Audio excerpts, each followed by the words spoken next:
emang akuntansi juga kita belajar kan lebih ke ngitung kayak gitu kan. Nah, kalau misalnya ini benar-benar kayak nge-arsip gitu. Kita jadi belajar gimana sih nyusun arsip yang benar, terus habis itu kayak bikin surat, hal-hal yang sebenarnya kadang kita bisa pakai nih di kehidupan kita, tapi kita nggak terlalu aware awalnya. Betul.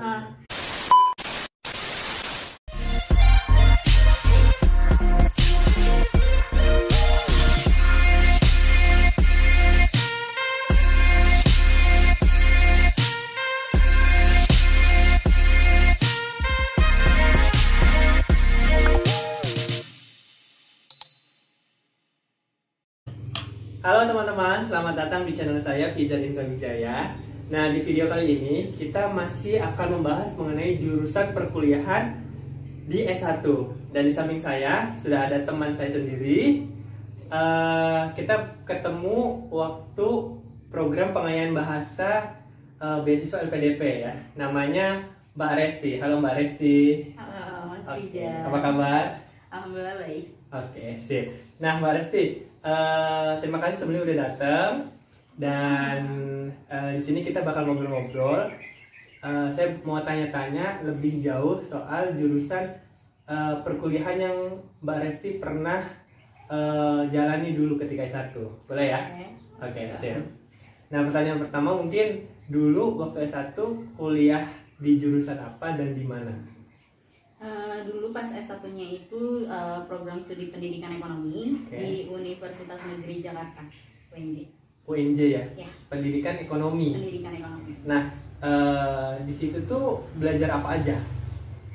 Karena ekonomi ya pasti belajar ekonomi. Nah, betul-betul. Iya sih. Kita belajar ekonomi, belajar manajemen. Oh, pertanyaannya jelek banget ya. Jadi lebih ke arah ini sih, ekonomi kan luas ya. Nah, lebih spesifiknya apa kira-kira?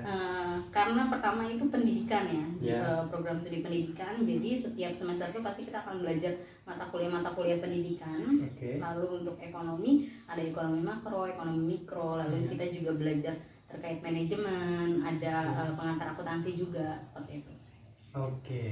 Jadi ada ekonomi makro, ekonomi mikro, manajemen, akuntansi, terus apa lagi?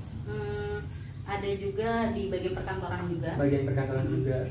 Nah, itu ketika awal masuk jurusan tersebut itu kita belajar secara keseluruhan dulu dong, umum dulu ya?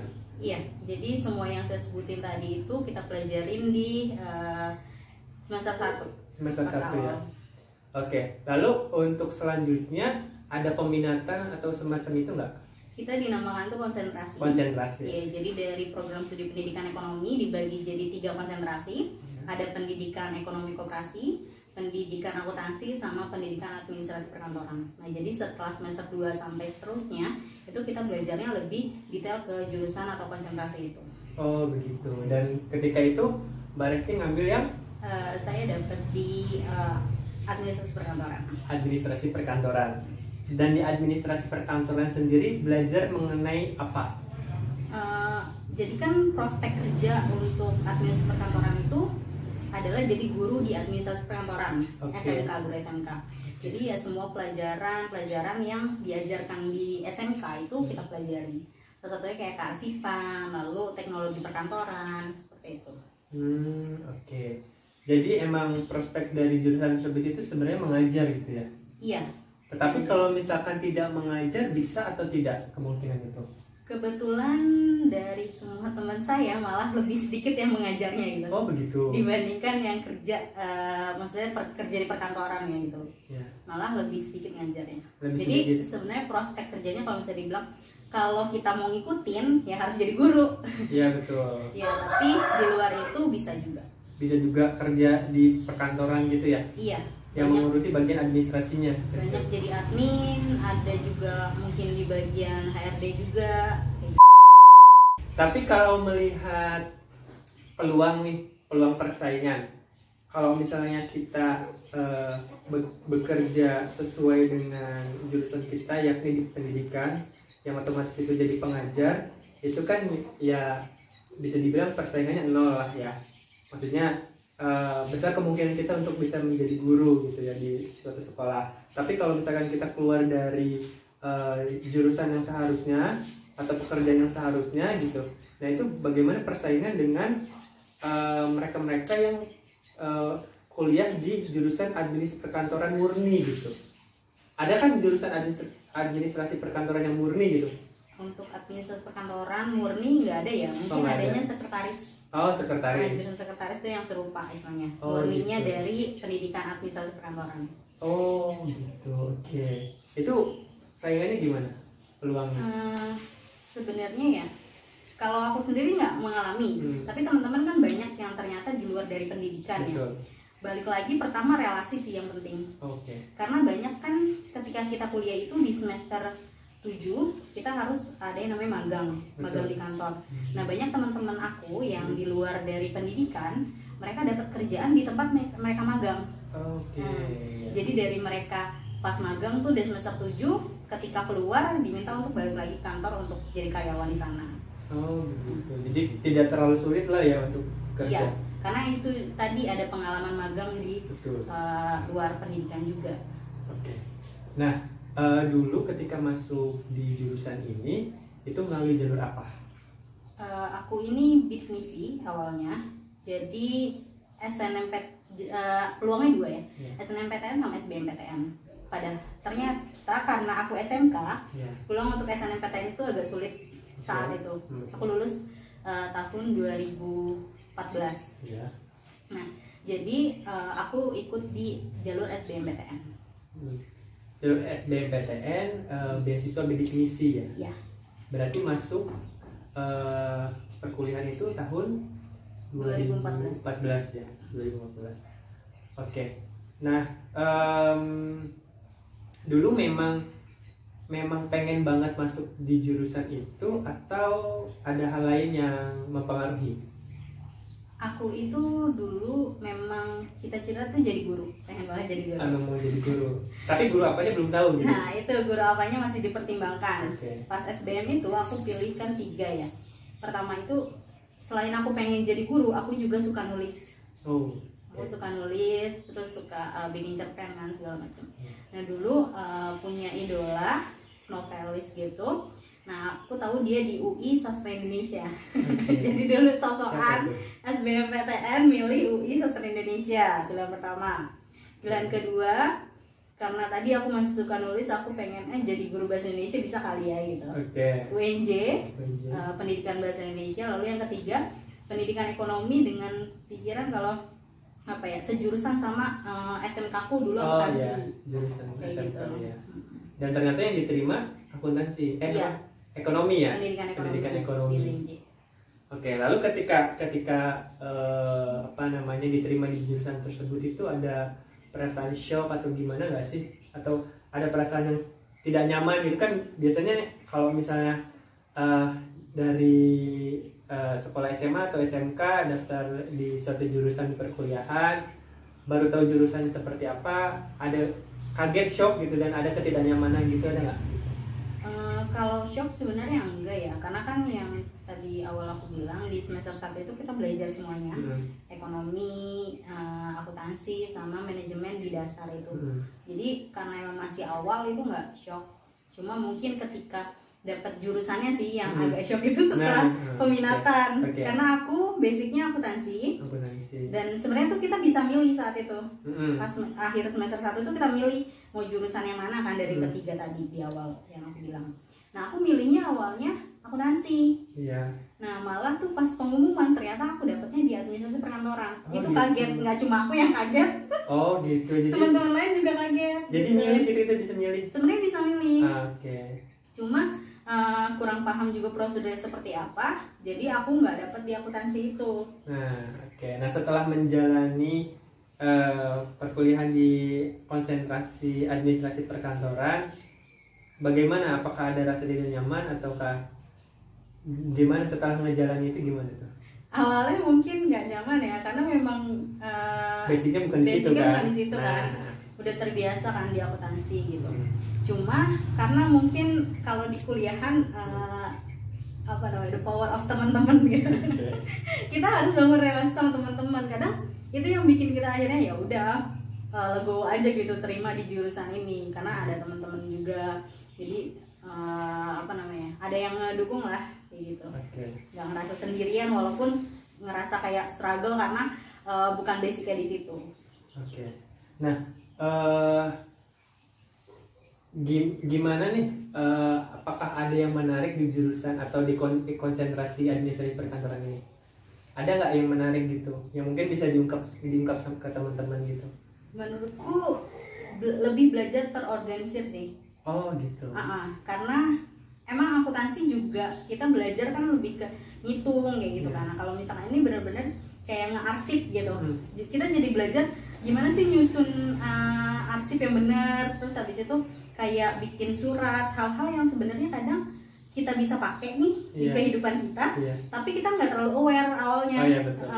Nah sekarang ketika belajar di pendidikan administrasi perkantoran, belajar lebih detail, jadi ngebiasain hal-hal itu tuh ngebawa kita di kehidupan sendiri. Kayak entah sekedar bikin surat, karena kan kita sekedar kayak email, terus ngirim CV gitu-gitu kan pasti butuh kemampuan itu kan. Betul pengetahuan itu juga. Bahkan kayak di rumah pun juga jadi lebih rapi, ngerjain apa-apa kayak gitu. Berarti itu yang menarik ya. Jadi kita jadi lebih rapi mengadministrasi hal-hal yang berkaitan dengan surat menyurat gitu, dokumen gitu ya. Tadi udah disinggung soal prospek kerjaannya. Jadi ada yang jadi guru, ada juga yang di luar itu.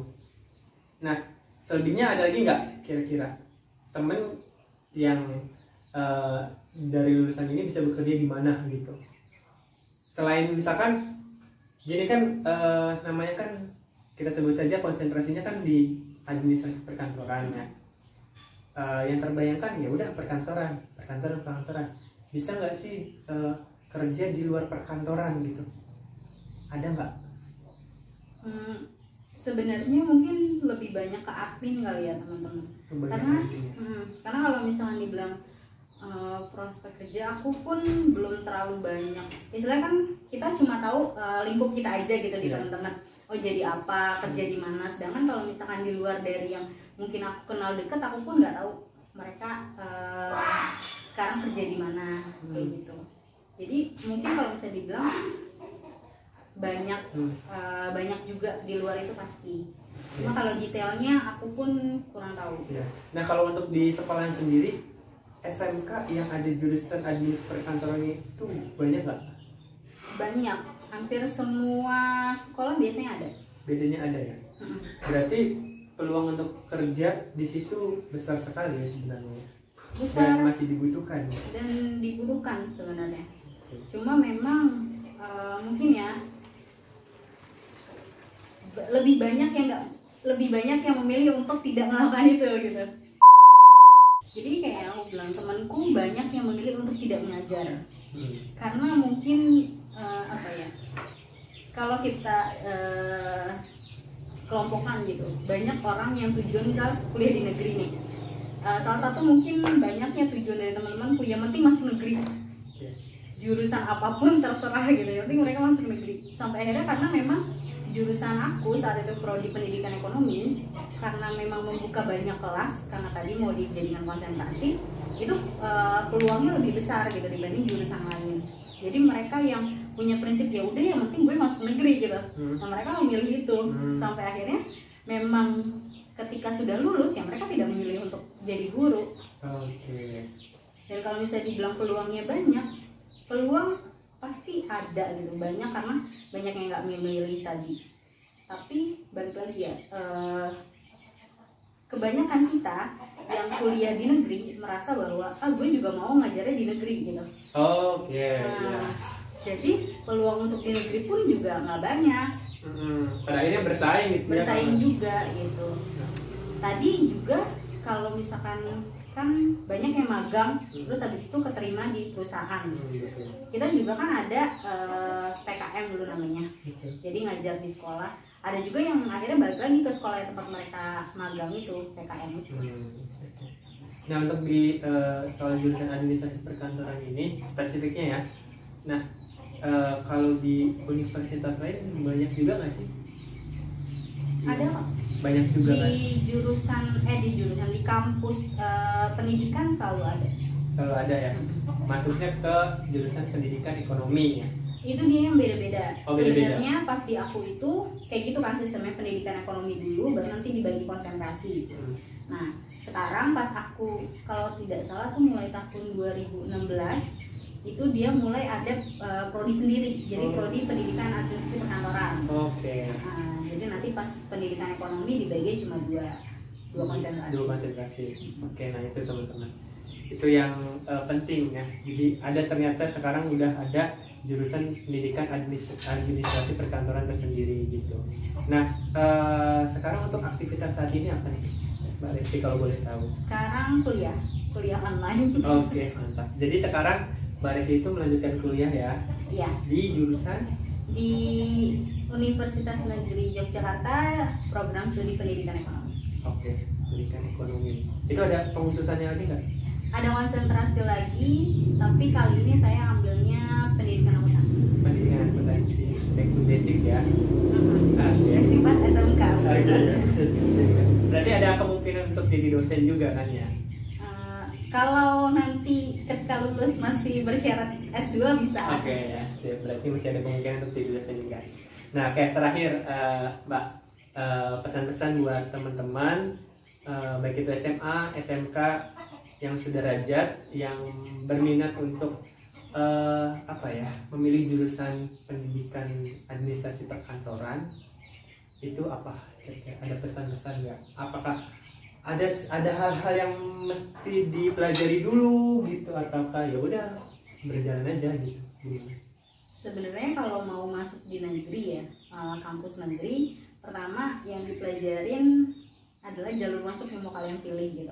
Kalian mau SNMPTN, SBMPTN ataupun mandiri. Nah, cari juga peluangnya. Kalau misalkan saya bisa bilang kalau jurusan ketika kita compare nih jurusan pendidikan sama jurusan yang non pendidikan, itu lebih besar peluangnya di jurusan pendidikan. Saya nggak bisa bilang teman saya salah gitu dengan punya beberapa teman salah dengan punya prinsip ketika yang penting gue masuk negeri aja.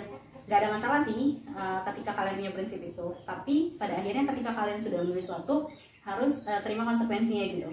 Kalian harus bisa ngejalanin itu, dan kadang selalu berprinsip ke diri tuh kalau misalkan udah kecebur ya udah sekalian aja. Betul. Oke. Jadi nggak usah jadi meratapi diri kok gue jadinya di sini gitu. Karena dulu juga itu yang saya prinsipkan gitu. Awalnya maunya pendidikan akuntansi, tapi jadi pendidikan administrasi perkantoran. Ya udah dijalan aja, karena ketika kita jalanin itu pada akhirnya ada manfaat-manfaat yang bisa kita dapetin. Kayak tadi ternyata nih ilmu-ilmu didapetin di administrasi perkantoran nggak cuma kita bisa manfaatin di kerjaan, misal jadi admin, jadi di bagian sekretaris kayak gitu, enggak. Padahal di keseharian kita pun bisa dimanfaatin kayak gitu. Betul. Udah itu aja. Oke, terima kasih Mbak Resti atas kesempatan ini ya. Semoga apa yang kita obrolin ini bisa bermanfaat buat teman-teman semua ya. Terima kasih, bye bye.